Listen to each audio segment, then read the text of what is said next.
I, 48-year-old male, have a daughter, Lisa, 15-year-old female, from my first marriage. I'm not on particularly good terms with her mother, and Lisa unfortunately became an outlet for her resentment towards me, which ended up souring our relationship massively. Lisa is a good person, but unfortunately she takes after her mom in terms of demeanor and often acts rude and entitled. A few years ago, I married again. Lisa decided to not attend my wedding, and she said a bunch of hurtful things to my then fiancée, Rosemary, 38-year-old female. Since then, our relationship got even worse. When Rosemary and I welcomed our son a year and a half ago, Lisa sent me a text saying that since I have my perfect baby now, I could stop pestering her and trying to play family with her.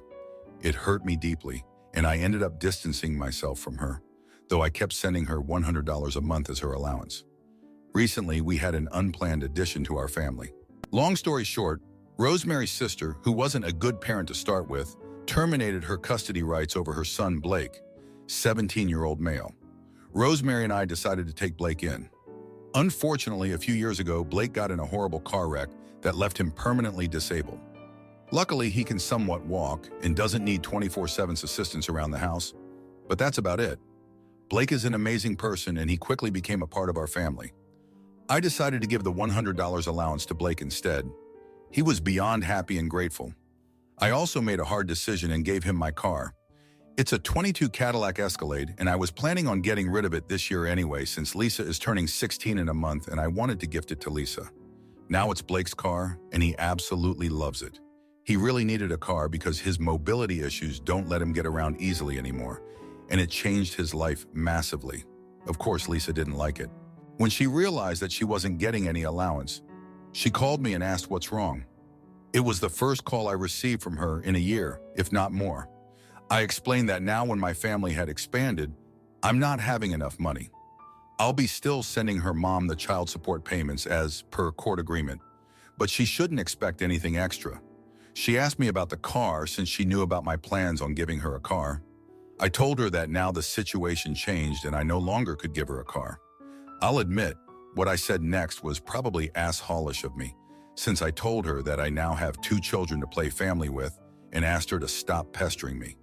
This caused her to blow up completely to the point she got her mom to call me and scream at me, and so did her new husband. They threatened to sue me. Lisa said she'll go no contact and so on. I just brushed off the threats, especially since Rosemary is a lawyer, and I made my peace with poor contact with Lisa years ago. They also managed to write a few mean things to Rosemary and Blake, and this is what got me wondering whether I was in jerk here. Now, for a few comments before the update. Comment 1. You're the idiot. Let me get this straight. Your daughter takes after the parent who raised her. What a shock. When she was like 12, she was rude to your new wife, an adult who apparently cannot take a child insulting her.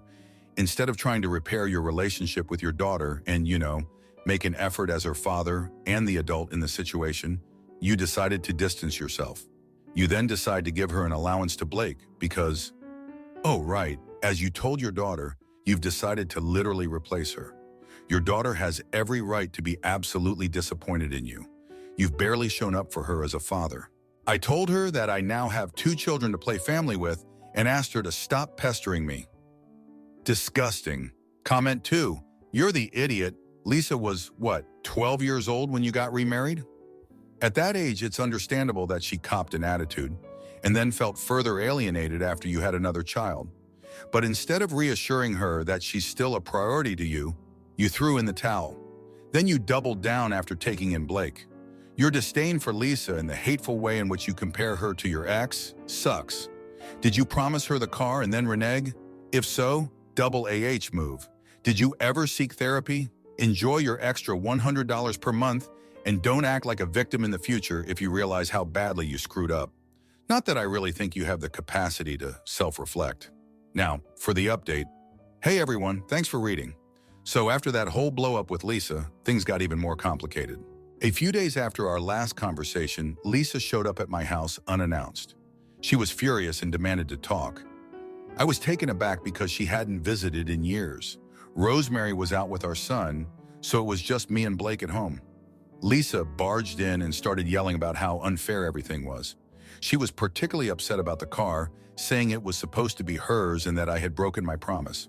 Blake, hearing the commotion, wheeled himself into the living room. He tried to calm Lisa down, explaining how much the car had helped him with his mobility issues, but Lisa wasn't having any of it. She accused Blake of stealing her life and said some really hurtful things about his disability. Blake was visibly hurt, and I could see the pain in his eyes. I tried to intervene, but Lisa was relentless. She stormed out, saying she never wanted to see any of us again. The next day, I got a call from Lisa's school. Apparently, she had been skipping classes and her grades were plummeting. The school counselor wanted to discuss her behavior and see if there was anything I could do to help. I felt a pang of guilt, wondering if my actions had contributed to her downward spiral. I agreed to meet with the counselor the following day. When I arrived at the school, the counselor, Mrs. Thompson, was waiting for me. She explained that Lisa had been acting out for months, but things had gotten worse recently. She was worried about Lisa's mental health and suggested that we consider family therapy. I was hesitant at first, but Mrs. Thompson insisted that it could help mend our fractured relationship. I agreed to give it a try, hoping it might be the solution we needed. Back at home, I discussed the idea with Rosemary. She was supportive but worried about the impact it might have on Blake. He had already been through so much, and she didn't want to add more stress to his life. We decided to talk to Blake and see how he felt about it. To our surprise, Blake was all for it. He said he wanted to help Lisa and was willing to do whatever it took to make things right. We scheduled our first therapy session for the following week. In the meantime, I tried to reach out to Lisa, but she ignored my calls and texts. I felt helpless, not knowing how to bridge the gap between us. Rosemary suggested that I write her a letter, explaining my feelings and apologizing for my harsh words. I spent hours crafting the letter, pouring my heart into it, and mailed it the next day. A few days later, Lisa finally responded. She agreed to attend the therapy sessions, but made it clear that she was only doing it for herself, not for me. I was relieved that she was willing to give it a try, even if her motives were selfish. Our first session was tense, with Lisa refusing to make eye contact and barely speaking. The therapist, Dr. Harris, tried to get us to open up, but it was like pulling teeth. As the sessions continued, things slowly started to improve. Lisa began to share her feelings, and I realized just how much pain she had been carrying. She felt abandoned and replaced, and my actions had only reinforced those feelings. I apologized for my mistakes and promised to do better. It was a long and difficult process, but we were making progress. However, just when things seemed to be getting better, disaster struck. One evening, while I was at work, I got a frantic call from Rosemary. Blake had been in an accident. He had been driving to a friend's house when another car ran a red light and T-boned him. I rushed to the hospital, my heart pounding in my chest. When I arrived, I found Rosemary in tears. Blake was in surgery, and the doctors weren't sure if he would make it. The next few hours were a blur. I sat in the waiting room praying for Blake's recovery. Lisa showed up looking genuinely concerned. She sat next to me, and for the first time in years, we shared a moment of silence, united in our worry for Blake. After what felt like an eternity, the surgeon came out and told us that Blake had made it through the surgery, but was in critical condition. He would need extensive rehabilitation, and there was a chance he might never walk again. The news hit us like a ton of bricks. I felt a deep sense of guilt, wondering if I had made the right choices. Lisa was devastated, and I could see the regret in her eyes.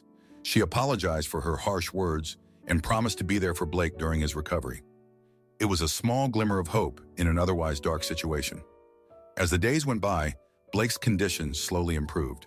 He was a fighter, and his determination was inspiring. Lisa visited him regularly, and their bond grew stronger. It was heartwarming to see them support each other, but the strain on our family was immense. The medical bills were piling up, and I was struggling to make ends meet. I had to take on extra shifts at work, leaving me exhausted and barely able to spend time with my family. One evening, as I was sitting by Blake's bedside, he looked at me with tears in his eyes. He thanked me for everything I had done for him and apologized for being a burden. My heart broke, and I assured him that he was never a burden. He was family, and we would get through this together. But deep down, I knew that our lives would never be the same. Thanks for reading. Am I the idiot for refusing to fund my sister's IVF and letting her move in with my family and 32-year-old male have a sister, Emily, 34-year-old female, who has always wanted to be a mother, but she hasn't been able to find the right partner? After years of waiting, I suggested she consider in vitro fertilization treatment. I even helped her research the process and find clinics. She loved the idea and decided to go ahead with it. Emily had the financial means to afford in vitro fertilization on her own, but it meant she had to cut back on creature comforts and luxuries for the foreseeable future. 2 months ago, after her 4th round of treatment, she got pregnant. The whole family is very happy for her, and she's happy too. She didn't expect it to take so many rounds of treatment, though, so the bill ended up higher than she was prepared for.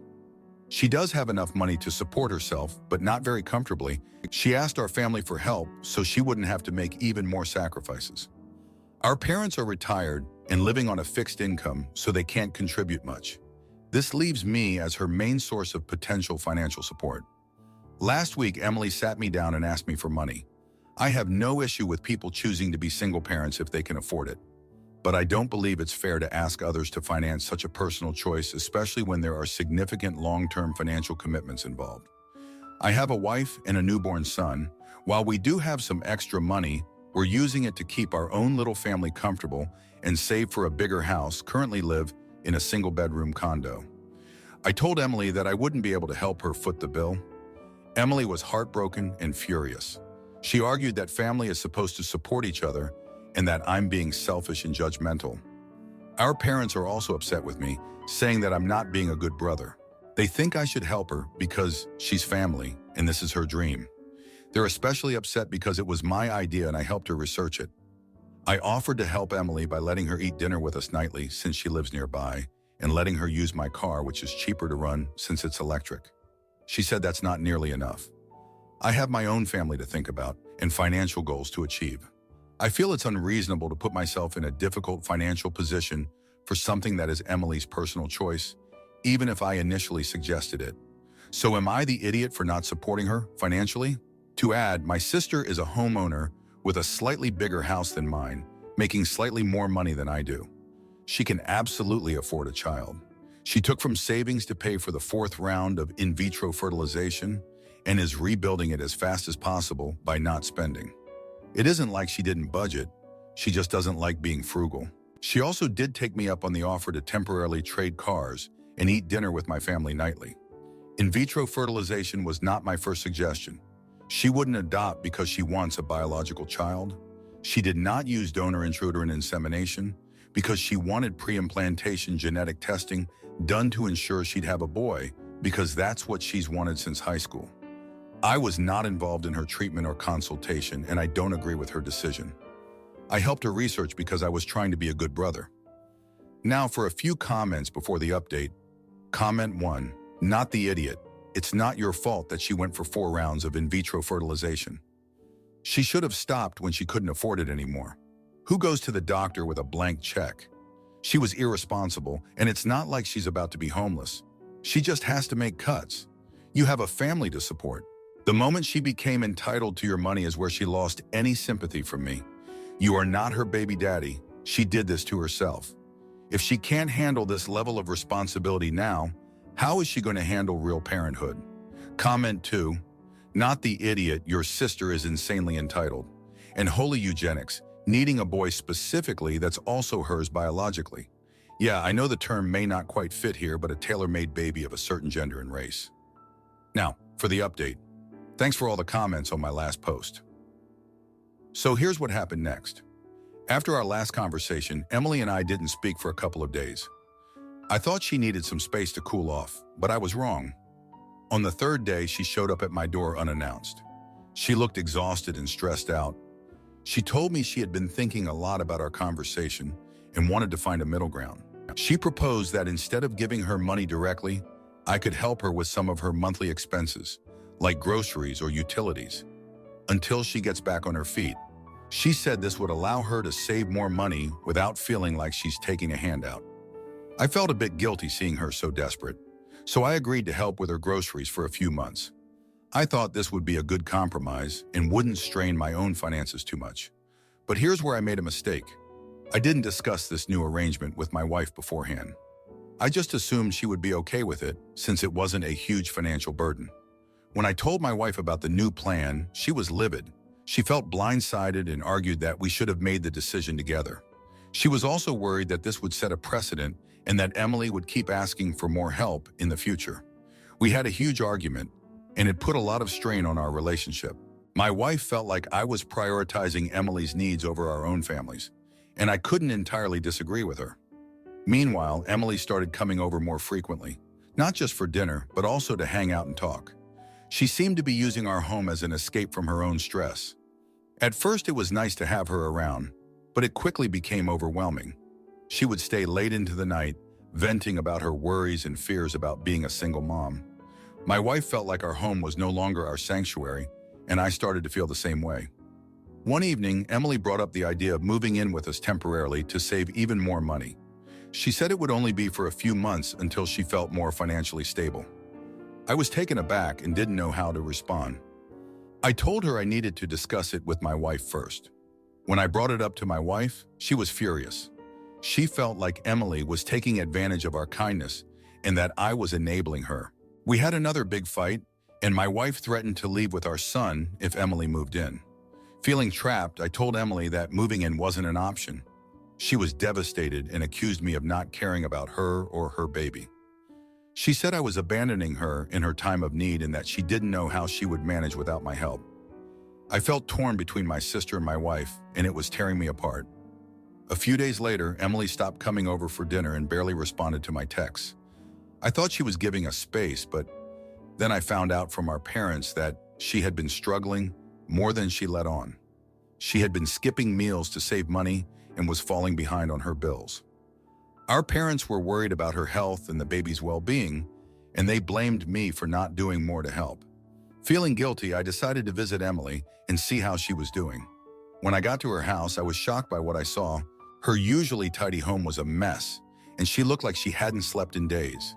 She broke down in tears and admitted that she was overwhelmed and scared. She said she didn't know how she would make it through the pregnancy and raise a child on her own. I felt a surge of guilt and responsibility. I realized that my initial suggestion had set her on this path, and now she was struggling because of it. I offered to help her more, but she refused. She said she didn't want to be a burden and that she would figure it out on her own. I left her house feeling helpless and defeated. In the following days, things got worse. Emily's health started to decline, and she ended up in the hospital due to complications with her pregnancy. The doctors said she needed to reduce her stress levels and take better care of herself, but she didn't know how to do that without more financial support. Our parents were furious with me and blamed me for Emily's condition. They said I should have done more to help her and that I was being selfish. My wife, on the other hand, felt vindicated and said this was exactly what she had warned me about. She said Emily's situation was not our responsibility and that we needed to focus on our own family. I felt torn and didn't know what to do. I wanted to help Emily, but I also didn't want to jeopardize my own family's well-being. I felt like I was stuck in an impossible situation with no good options. In the end, Emily decided to move in with our parents temporarily.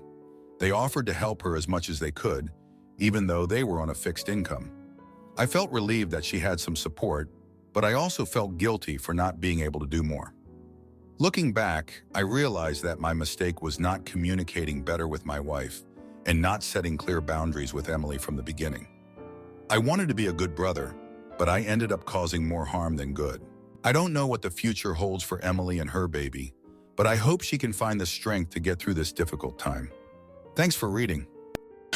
Am I the idiot for mimicking my boyfriend's stepsister to prove a point and ruining our relationship? My 27-year-old female boyfriend, 26-year-old male, Matt, and I have been together nearly 4 years and moved in together earlier this year. His stepsister, Clara, is currently staying with us for a few weeks on and off, and that's where the problem arises. Clara has always been a princess type. That's her thing, whatever. But it's always annoyed me how Matt reacts to it. He goes along with it completely. He is her doormat from the second she arrives until the second she leaves. I always figured that's his choice and his business, so I never said anything about it, but since she's been staying, it's really been bothering me. He carries her things like a pack mule, runs around every morning trying to get her the breakfast she wants, makes reservations at restaurants he hates just because she likes it, and gives her free use of his credit cards to buy whatever she wants. There are other things, but these are the type of things. I feel so awkward when he's fawning over her like that. I've spoken to him about how he acts around her, and his excuse is always, "What am I supposed to do? That's how she is." I asked him if he doesn't find it inconsiderate and annoying, and he said no. I don't believe him. I don't believe he could not notice that the way she acts is inconsiderate. So I tried an experiment. I started acting like her. Last week, the last day she was here, I said I wanted fresh fruit for breakfast. When Matt didn't say anything, I asked if he'd go get some, which he did. When we went out for lunch, I didn't even offer to pay. When we went to run errands after lunch, I made him drive 30 minutes to the next town over to go to a particular shopping center, and I took longer than usual choosing products. I also made him drive home. I could see he was a bit annoyed by me, but he didn't say anything. Later, I suggested we order takeout instead of cooking, and when he said okay, I asked to order on his app. Clara got home after we ate, and Matt spent most of the evening playing video games with her because he was clearly upset with me by this time. After she went to bed, Matt confronted me, asking if I was okay because I had been acting odd all day. He said I'd been treating him like he works for me, which he didn't appreciate. But if I was stressed or upset, we should talk through it. I told him that I had spent one day treating him exactly how his sister does, and he hated it, so he can't say he doesn't notice how she is. Matt got mad and said that was an insane thing to do, and he noticed because that's not my personality. He called me childish and said I'd wasted a day for nothing. It's been a few days and things have been awkward. Matt has been spending evenings gaming or with friends and has been cold to me. I don't think I did anything that bad, but my girlfriends say testing him like that was stupid when Matt treating Clara like a baby really doesn't affect me, so I should just ignore it. Now I feel bad. To add, Clara is also 26, a lot of people ask now. For a few comments before the update, comment 1. I think an important piece of information is missing. How long has she been his stepsister? If they were still kids when this happened, their parents may have forced this behavior into him, which resulted in him being conditioned to do as she asks, even if there are no real repercussions anymore. She is just this way could be the justification he was given, so he learned it this way, and it still carries over. Comment 2. Yeah, what you're describing is the kind of behavior pathetic guys do to get their crush to have intimacy with them. If a man is treating another woman in his life better than he treats his significant other, how significant is that other? Now for the update. Hey everyone, thanks for reading. So it's been a month since I last updated you all, and things have taken a turn for the worse. After the whole experiment with Matt, I thought things would eventually blow over. But I was wrong. Clara ended up staying with us longer than expected, and her presence only made things more tense between Matt and me. One evening, Matt and I had a huge argument. He came home late after spending time with Clara, and I confronted him about it. I was frustrated and told him that he was neglecting our relationship. He snapped back, saying that I was being unreasonable and that Clara needed his support. I accused him of prioritizing her over me, and he stormed out of the apartment. He didn't come back that night, and I was left feeling hurt and confused. The next day, Matt returned, but things were different. He was distant and barely spoke to me. Clara, on the other hand, seemed to be enjoying the tension between us. She started making more demands, and Matt continued to cater to her every whim. I felt like an outsider in my own home. One weekend, Matt and Clara decided to go on a trip together. They didn't even ask if I wanted to join them. I was left alone, feeling abandoned and angry. I decided to call my mom and vent about everything that was happening. She suggested that I take some time for myself and think about what I really wanted in this relationship. While Matt and Clara were away, I started to reflect on our relationship. I realized that I had been putting up with a lot of things that made me unhappy. I loved Matt, but his relationship with Clara was causing a lot of strain. I decided that I needed to have a serious conversation with him when he got back. When Matt and Clara returned, I sat him down and told him how I felt. I explained that his behavior towards Clara was affecting our relationship and that I couldn't continue like this. He listened, but I could tell he was still upset. He said that he understood my feelings, but he couldn't just abandon Clara. She was family, and she needed him. I felt like I was at a crossroads. I didn't want to give Matt an ultimatum, but I also couldn't keep living like this. I decided to give him some space and went to stay with a friend for a few days. During that time, I thought a lot about our relationship and what I wanted for my future. When I returned home, things were still tense. Matt and I tried to talk things through, but it felt like we were going in circles. Clara continued to stay with us and the situation didn't improve. I started to feel like I was losing myself in this relationship. One evening, I made a mistake that changed everything. I was feeling overwhelmed and decided to go out with some friends to blow off steam. I ended up drinking more than I should have and made a poor decision. I kissed a guy at the bar. It was a moment of weakness, and I immediately regretted it. The next day, I couldn't hide my guilt. Matt noticed that something was off and confronted me. I broke down and told him what had happened. He was devastated and couldn't believe that I had betrayed him. He said that he needed some time to think and left the apartment. I was left alone, feeling like I had ruined everything. I knew that my actions had hurt Matt deeply, and I didn't know if our relationship could recover from this. Clara, of course, found out about what happened and used it to her advantage. She told Matt that I was untrustworthy and that he deserved better. Matt and I tried to work things out, but the trust between us was shattered. He couldn't get past what I had done, and I couldn't get past his relationship with Clara.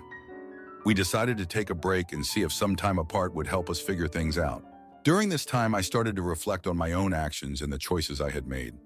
I realized that I had been so focused on Matt and Clara's relationship that I had neglected my own needs and desires. I had lost sight of who I was and what I wanted. I also started to think about my past and how it had shaped my current situation. Growing up, I had always been the peacemaker in my family. My parents had a tumultuous relationship, and I often found myself trying to mediate between them. This had made me more tolerant of difficult situations, but it also meant that I had a tendency to put others' needs before my own. I realized that I had been doing the same thing with Matt and Clara. I had been so focused on trying to make things work that I had ignored my own feelings and needs. This realization was painful, but it also gave me a sense of clarity. As the days went by, I started to think about what I really wanted for my future. I knew that I couldn't continue in a relationship where I felt neglected and unimportant. I needed to find a way to prioritize my own happiness and well-being. Matt and I eventually met up to talk about our future. We both agreed that things had changed between us and that we needed to take some time apart to figure things out. It was a difficult decision, but it felt like the right one. As I packed my things and prepared to move out, I couldn't help but feel a sense of sadness and loss. I had invested so much in this relationship, and it was hard to let go. But I also knew that I needed to take this time to focus on myself and figure out what I really wanted. In the end, I realized that sometimes, no matter how much you love someone, you have to let them go for your own well-being. It was a harsh reality, but it was one that I needed to face. Thanks for reading. If you like this video, you'll probably like these too. Also, while you're here, please consider subscribing. It's your support that keeps this channel alive and allows me to make better and longer videos. Have a great day.